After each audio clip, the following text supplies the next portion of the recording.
Oh, all right. All right. Okay. So we're here with Mr. Pettis from ACE. And first question to you is, how do you think bullying is affecting people in this society? Oh, wow. Um, I think bullying, especially for our young people, it makes those who are being bullied feel bad about themselves and then think about, you know, taking their lives, and that's not a good thing. That's not a good thing when kids when they're feeling like they can't go to school and they don't have any friends and they're getting bullied and they just decide to take their life. That's not a good thing. So that's just like mainly in like the youth, or is that like something seen I like would throughout? say youth. However, we have a bully in chief in charge of the White House, and Okay. so he's a bully. There's no doubt about it that he's a bully. He bullies everybody. So it just goes to show that adults can be bullied. Adults can be bullies. I mean, of course, adults can be bullied, but adults can be bullied and made to do things that they don't want to do. But I think, as a whole, I think this bullying atmosphere that we have that's trickling down from from the president on down is causing a lot of people's psychological problems. Maybe not necessarily a lot of people, but a significant amount of people are having issues. And in fact, my understanding is that there is an increase in suicides with this president. That's new. That's new to me. Yeah. There's an increase in suicides and depression with this particular president in office. Huh. And what do you think are the main factors that actually create a bully? That create a bully. I would say people that don't feel good about themselves are typically the people that bully. They don't feel good about themselves, or they've had a bad home situation, and so if somebody they're hurting, and so they'll feel better if they make somebody else hurt. Even if it's making fun of them or having a fight with an individual, but anything that they can do to either stop how they're feeling bad or make somebody else feel bad so that they feel better about themselves. So it's just raising themselves up in the status and Hmm. having some sort of power, right? Exactly. And what? Exactly. Because maybe at home they don't have it. They're not listened to, or they're abused at home. That they just, have a bad home life, and it's affecting them, and so then they affect other people. And what would you do to stop bullying? Like if someone's being bullied, what would you tell them to help them prevent or actually stop the whole bullying? Honestly, the things that I would say to a kid if they would come up to me and tell me that they were being bullied, it was I would tell them how to handle being bullied, but more importantly than that, I would tell them not to take it personally, and that not to let somebody make them feel bad about themselves. Like you have the power to not let anybody make you feel bad, right? Um, when you get bullied, a lot of people when they get bullied, they give the person that's doing the bullying the power. They give them the power to make them feel bad. But if you could be strong enough to ignore it, or to have some maturity and realize that you don't have to accept it, and you that this is a temporary situation. If it's something that's ongoing and people, someone's constantly bullying you, you have to figure out how to deal with it, and how to deal with it to stop it, and also how to deal with it and not let it affect you internally to where you feel bad and you don't want to be on the planet anymore. That's the So I would tell the person to how to stop it, what to do to help themselves, and that give them some positive information that will help them, and to let them know that this is temporary. It'll pass. Whatever it is, however bad it is, it's not bad enough for them to want to take their life. And I feel like this is like a really good topic, and like what you're saying, it's right. But I feel like a lot of people would have like, weak wills due to a lot of things that they've been through. And what would you tell someone that has a weak will, or desire to continue? What would you tell them to boost or increase their willpower? You mean like they come up to me and say that they want to end their life, or that I just know that they're not very strong? Just like that, or that they do tell you. Just Okay. Well, honestly, I would tell them toughen up. The reason why I tell them that, is because that's how life is out there, and there's always going to be somebody that's going to, you know, there's always going to be somebody out there who feels bad about themselves and is going to want to make you feel bad about yourself as well. And if we're going to, if that's like the loose definition of a bullying situation, which is, the bully, the person who's doing the bullying most likely doesn't feel good about themselves, and then sees the person that they're bullying as a weak person that they can get over on, right? And that they can make them feel bad, and then they go like, okay, I feel good about myself now. And what would you tell a bully themselves to just stop them from bullying other people?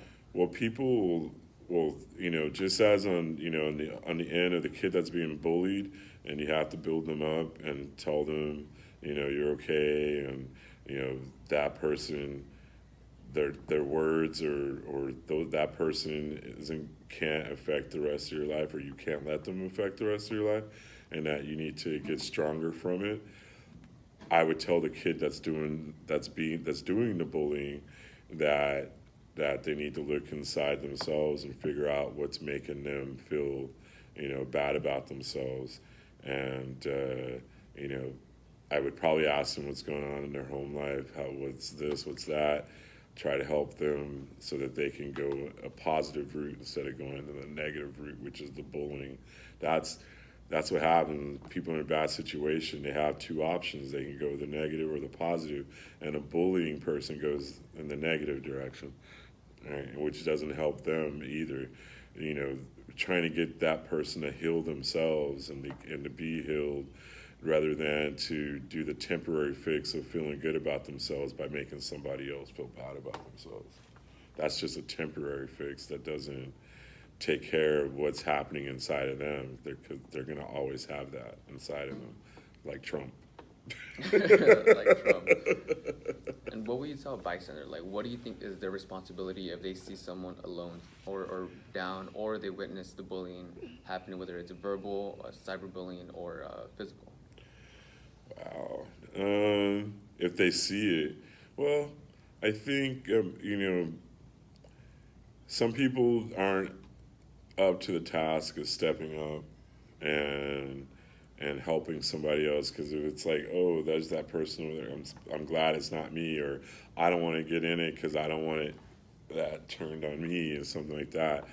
But I think, they say, the hottest places in hell are reserved for those people that don't do anything when they see stuff like that happening. When they see people in a bad situation and they don't help out, that's what that quote is. Those are the type of people that quote is directed to. So, if somebody's watching another person being bullied, it's kind of a hard thing it's like, for me, I would stop it. But not everybody has that in them, to go, hey, stop, leave that person alone. Like I said before, a lot of people are afraid and they're not gonna jump in. I don't want to necessarily criticize them for that, but it is going to be. I think it'll be a stain on their soul. It's a stain on your soul if you sit back and you watch somebody, go through a situation and not help. So And I feel like stepping up is just like having courage, but a lot of people don't have courage. They, sit behind a screen and just think, oh, that's not me. So, what's your advice to just have people actually gain courage that they have within them that they just decide to suppress?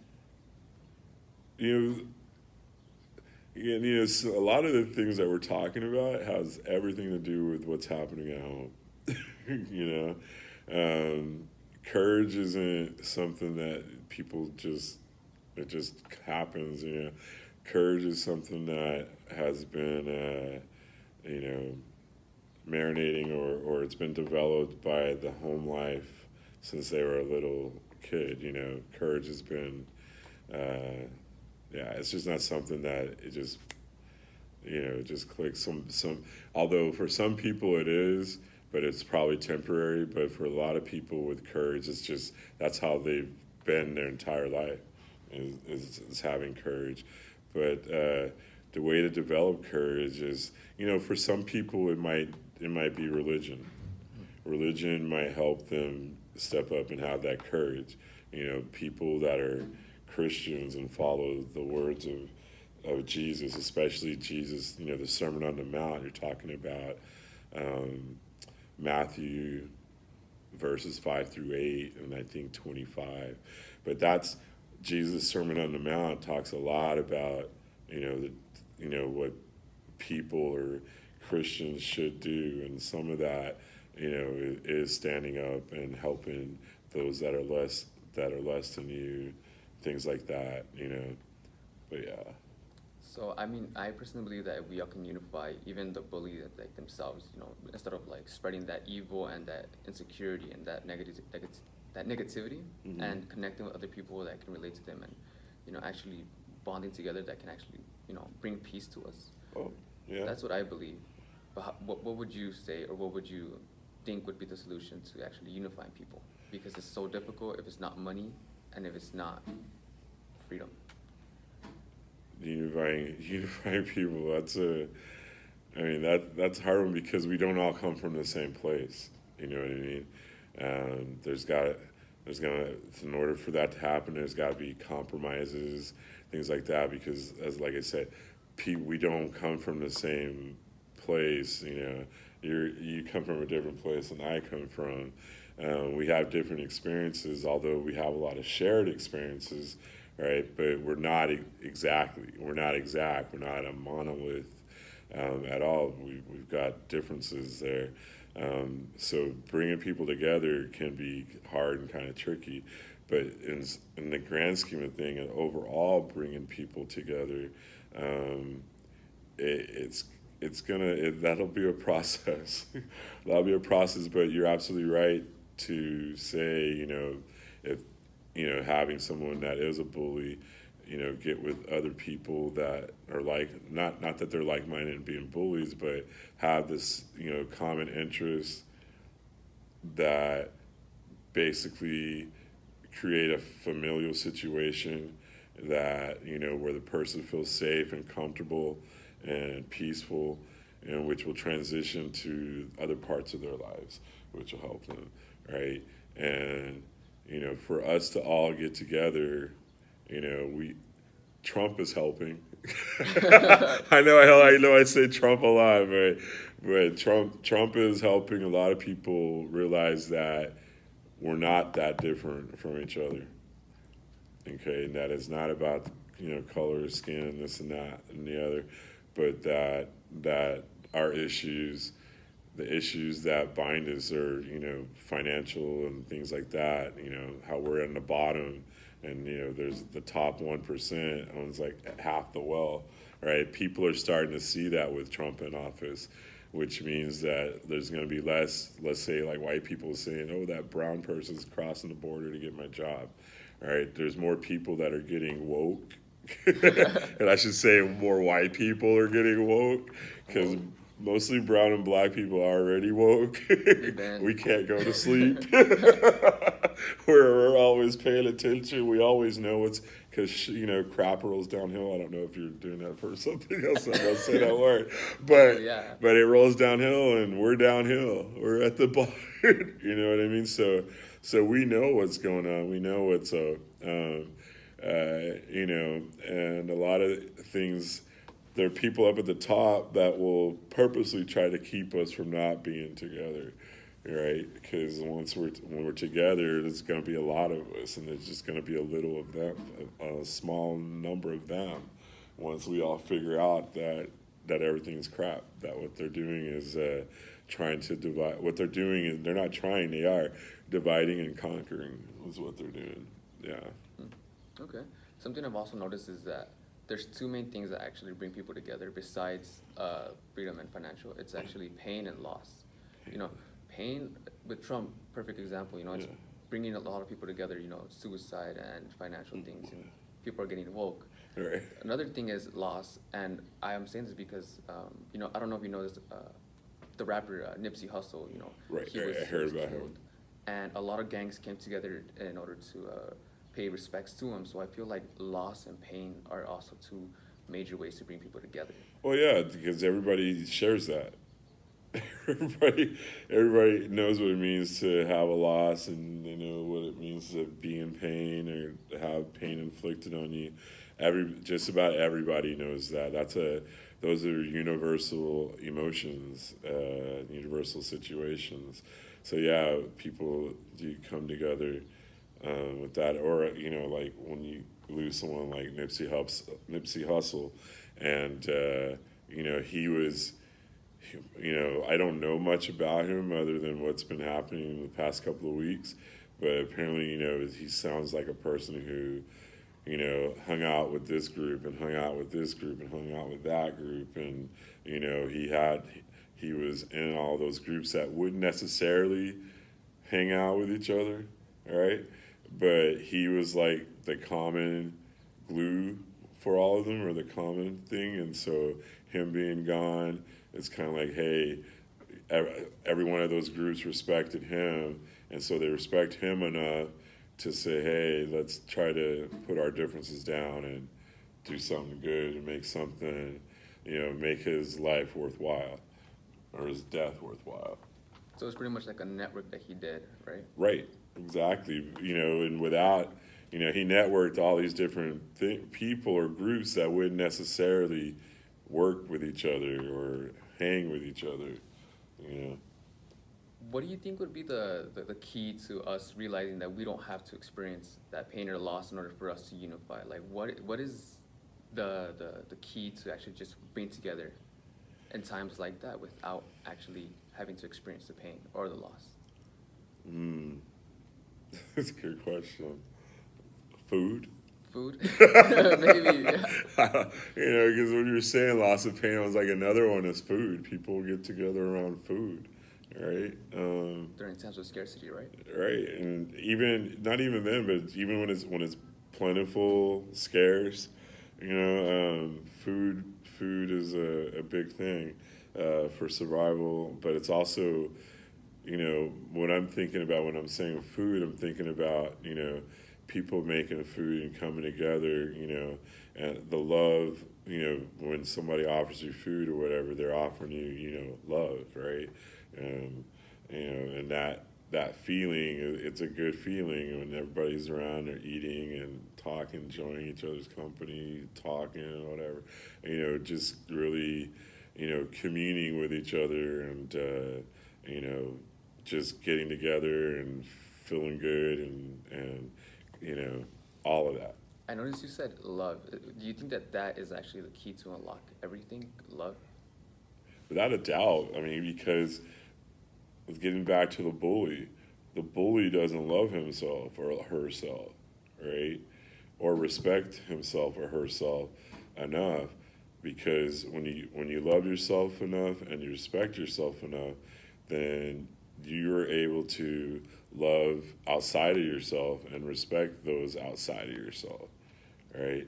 When people disrespect or disrespectful, I just see that as they don't have respect for themselves, right? Like when people leave trash in the ground and there's a trash can 10 feet away, you know what I mean? That's for me, that's like they don't have any respect for themselves, because if they had respect for themselves, they wouldn't do that because that just looks trashy. It looks trashy on them, right? But they don't have respect for themselves and they don't care enough about themselves. That's why they're able to do those things, right? But when a person respects and cares and loves themselves enough like that, they will not want to present themselves in that way.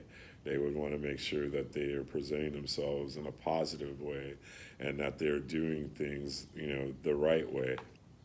They wouldn't do those things. So, the bully has to love him or herself. And then the kid or the individual being bullied has to love themselves enough to not let that person affect them. So, yeah, love, respect, that's definitely the key to just about everything, right? And I'm not a Christian. Well, I guess I used to be, but and I used to be a junior deacon. That's why I remember all the verses and all of that. But those who claim to be Christians, if they follow Christ and His words and stuff like that, then it's nothing but, And if we're looking at the New Testament, then there's nothing but love from that, prophet or from Jesus, whatever you want to call him. All about love, loving your neighbor as you would want to be loved. Those kinds of things that he talks about. When the apostles asked him, "How do you get to heaven?" and he says, if I remember correctly, it'll be harder for a rich man to get to. It'll be harder for a rich man to get to heaven. It'll be harder than a camel getting through the eye of a needle, right? Because he saw being rich as an evil thing. Because when you are so rich and all other people are poor and you're not helping them, that's a problem, right? That's a problem. You can have money, but there's other people that need assistance and need your care, guidance, whether it be financial, emotional, what have you. But if you just collecting money and not thinking about the other people, then that particular person, according to Jesus, is not going to heaven, getting to heaven. So it's just someone being selfish and not helping others. Right. Oh, okay. Well, I also noticed you said self-love, and I think a lot of people don't have self-love. Right. And it's so hard to develop that because I know that's something that you're not born with. Just like courage, it develops. People tend to focus so much on their insecurities that's what develops instead of self-love. So what would you say, or what would you recommend for someone who has low self-love to actually build themselves up? Because what I think can build self-love is affirmations, telling themselves that, yes, today I am better today. I am pretty. I do look good in that suit or in that dress. Right. I am smart. Right. And instead of writing it down, saying it out loud. Yeah. That's what I believe can grow self-love. But what do you believe can self? No, that's absolutely it. It's, affirmations are, people get caught up with the words, right? Affirmations are like prayers or like thoughts.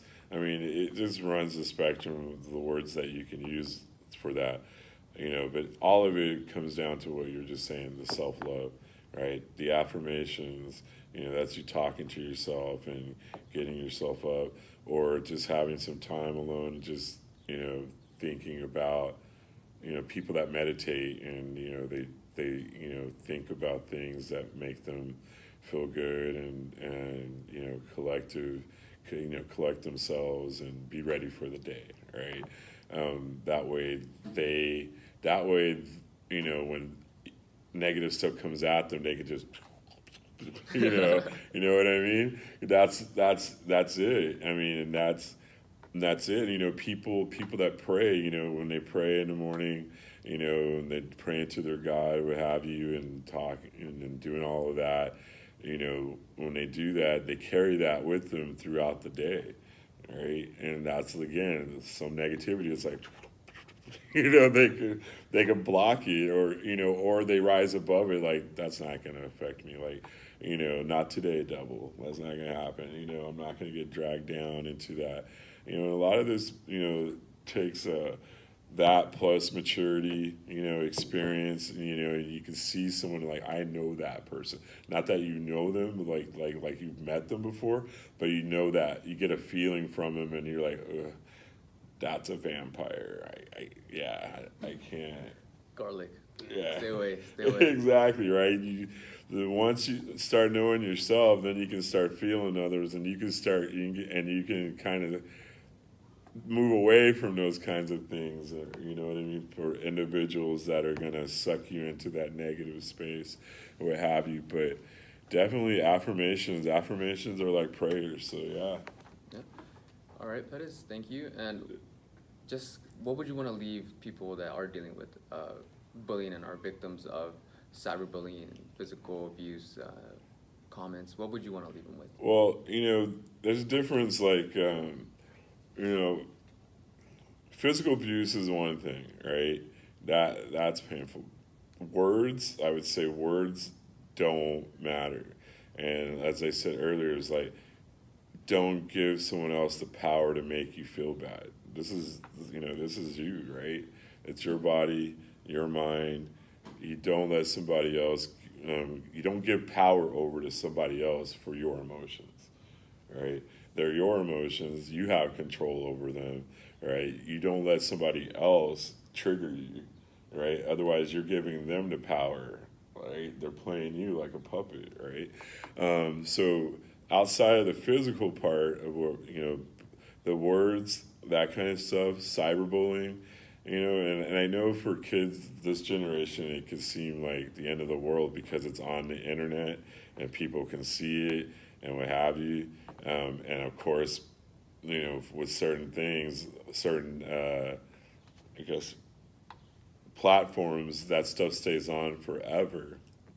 But you don't have to look at it, right? You don't have to look at it. You're not, and I know, when you come to school, kids are going to say, you don't have to respond to it, but that again comes with that self-love and being strong enough and understanding that you don't have to fall victim to it.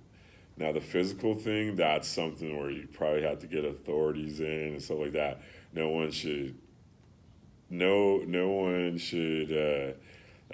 take physical stuff, right? There's no telling someone rise above being someone being physical with you. That's just for me, if it was my kid or something like that and they were being bullied and it was a physical situation, I would tell my kid to fight back. Fight back, because bullies only respect when you fight back. That's been in my experience.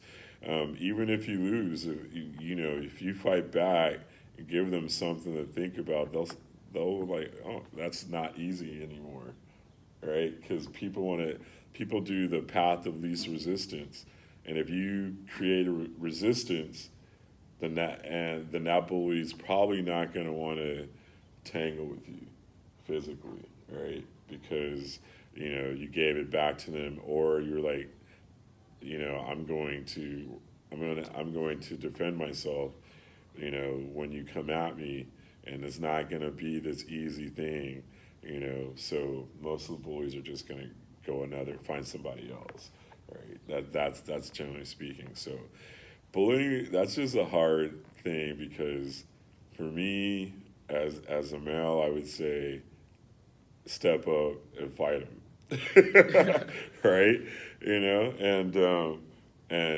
But that's not for everyone, and give you an example. I was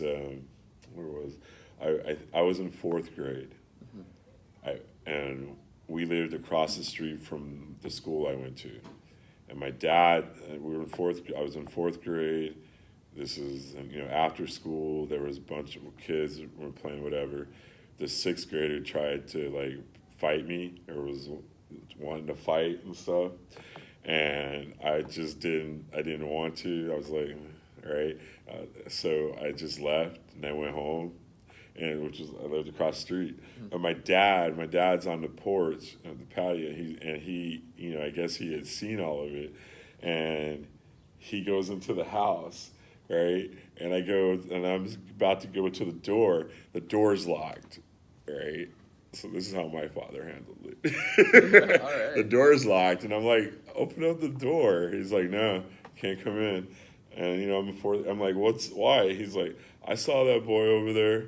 He's like, and you just backed down. And I was like, well, Dad, he's a sixth grader. I don't feel like fighting, a sixth grader. I'm a fourth grader, right? And he's like, if you don't go over there and kick his ass, you can't come inside. So what did I do? I got out. And then you Went went across back, the street. Went across the street, like kicked his ass, and then I came home. But and the kid never bothered me again. But not everybody can do that, right? Not everybody has that in them to do that, and I don't even know if I would have done that if it wasn't for the fact that my dad said I couldn't come inside the house. So everybody just needs an incentive to actually stand up, right? Right, exactly. There's something in there.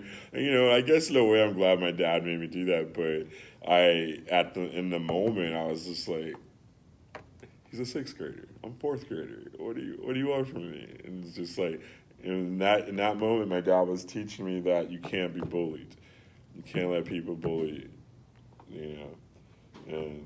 And you can't, I was having fun with my friends and I just left, and they were all still playing or whatever, but I just left and went home. So that bully had made me not want to play anymore. So I went home, and so that bully had affected me, but when I went back, I took it over. You see what I'm saying? But again, that's not the advice that I would give to everybody, because not everybody can do that. Not everybody has the ability, and yeah, I just wouldn't do that. But that's not just something that everybody can do. But bullying is it's become a big issue, a much bigger issue than it used to be when I was your age 30 years ago. Yeah. And you're right. I mean, a lot of people don't have it in them, because I have noticed that people in school, right? They have 4 years, they're bullied, and they just think about it. 4 years, and I'll be gone. Just let it happen. Right. Once I'm out of here, it won't affect me. But what they don't know is that it's gonna affect them. Mentally and emotionally, they're gonna be broken. So when they go out into the real world, which is far more cruel, they're not gonna be able to handle it. Right. So what would you tell these people that are afraid to speak up due to judgment, or to even be bullied even more? That's a hard one. That's a hard one. What would I say to them?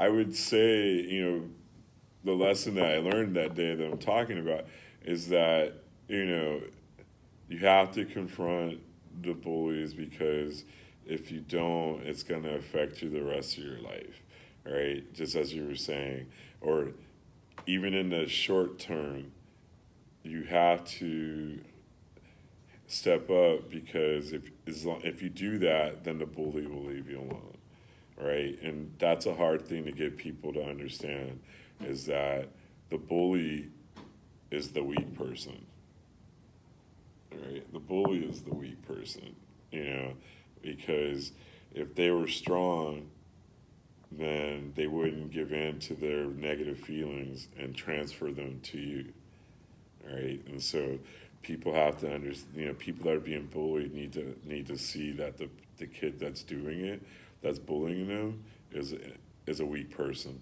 and to understand that there's some issues that they have issues, and that, again, as I was saying before, don't take it in, just let it bounce off of you, all right? But if it becomes physical, then you got to step up, and you got to, even if you get your ass kicked, you step up, right? And let the bully know that you're not gonna just take it, and that, that's just how that goes.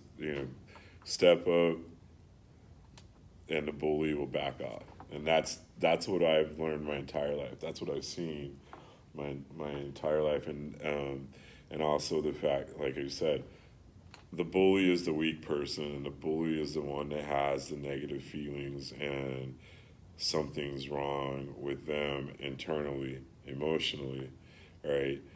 Or either from their home life, or it's just them. but there's something wrong with them. What I want the kid that's being bullied to understand is that it's not them, you know, it's not them themselves, it's the bully. The bully has the issues. The bully, there's something going on with the bully, you know. And that way they have some empathy, and that they can also understand that it's not about them, and that they can move on with their life, and hopefully not be affected by what other people are saying about them. I completely agree. And so you guys that are watching that are victims of bullying, like you guys heard, you guys aren't the problem here. The bully themselves is the issue. So whatever negativity they have, forget about it. Be you, continue living your life, and grow as a person. And if they are really bothering you, step up, because it's a growing process. And you will build yourself emotionally, physically, and mentally, you know? So you will be ready for any other negativity. Like Mr. Pettis said, you're gonna just be able to block it, bounce it off, and not take it in. So with that being said, guys, love y'all. Would you like to say something else, Mr. Pettis? Now we're all good. Be All good good. to yourself. That's it. Unconditional love. Talking about the stuff that don't wear off. It don't